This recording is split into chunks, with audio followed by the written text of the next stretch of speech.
I just finished the 5th and 6th Allocasters, and I'm really excited to tell you about it.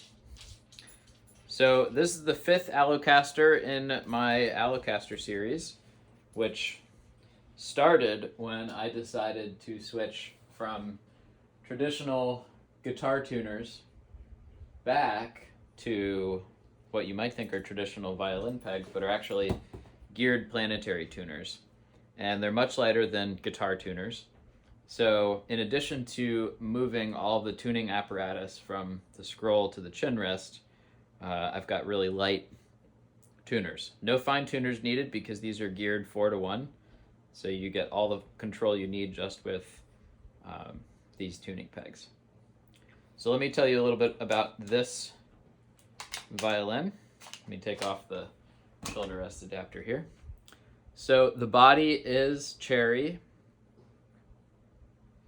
The fingerboard is Birdseye maple.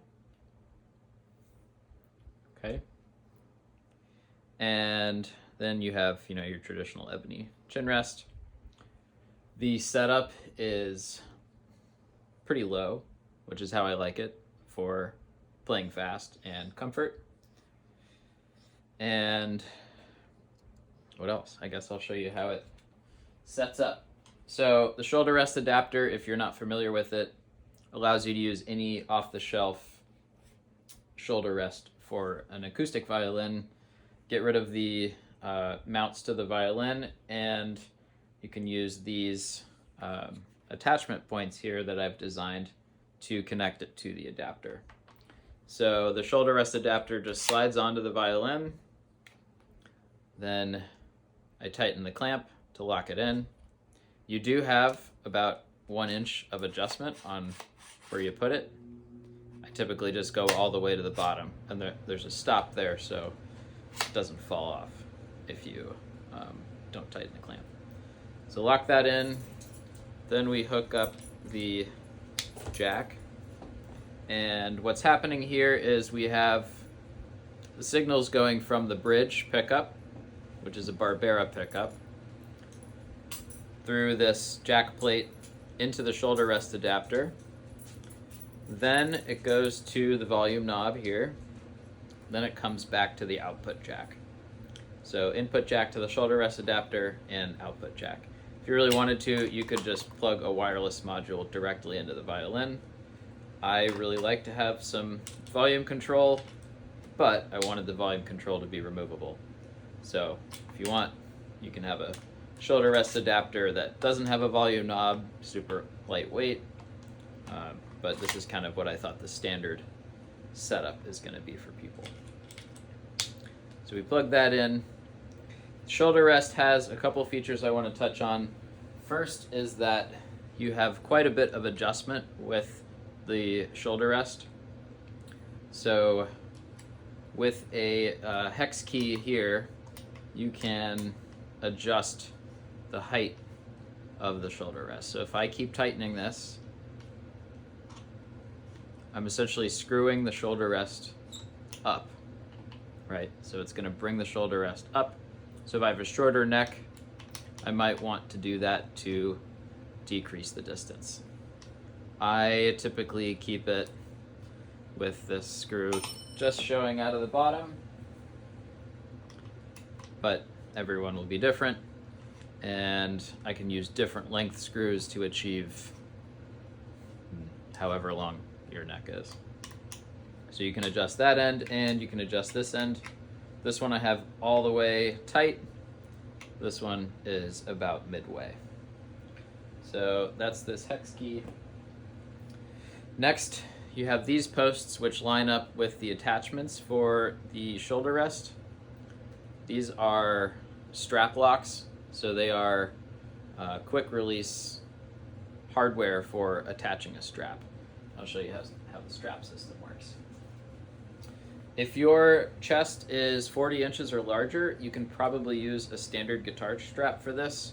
If not, you'll have to use a shorter strap, which I include with the violins. So hook my one side up, hook my other side up, and I'm self-driving. or sorry, I'm hands-free. So you can go however long you want, like this. You can play with one hand, adjust the tuners with the other as you're tuning, however you want to do it, but it's all up here. There's plenty of room to get in and adjust the tuners. So let's hear how it sounds. I have my California Blonde here, and all the knobs are set to noon in terms of tone. So let's plug into that. If I can get the right spot there. Okay. And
I think the tone is awesome. I love it. And that's a large function to the Barbera pickup. So that's the sound test. Hope you like it. You'll notice that there was no signal noise when I was plugged in, and that's because all the cavities are shielded. So underneath this boat jack plate, which is what they call it, the cavity where the wiring is done is all shielded, so you're not going to have any RF interference. Inside the shoulder rest, that's all shielded, so you're not going to have any interference there. And we've got high quality jacks all around. I use Switchcraft on the violin and Pure Tone on the shoulder rest. Pure Tone have a little bit of a tougher grip, so that's good for your output jack. Switchcraft aren't quite as tough of a grip, so this is the one you're plugging in and unplugging a lot, so don't need to have as quite of a tight grip on that one. So that is probably most of the overview here. If you have any questions, please leave them in the comments, and hope you want to try one.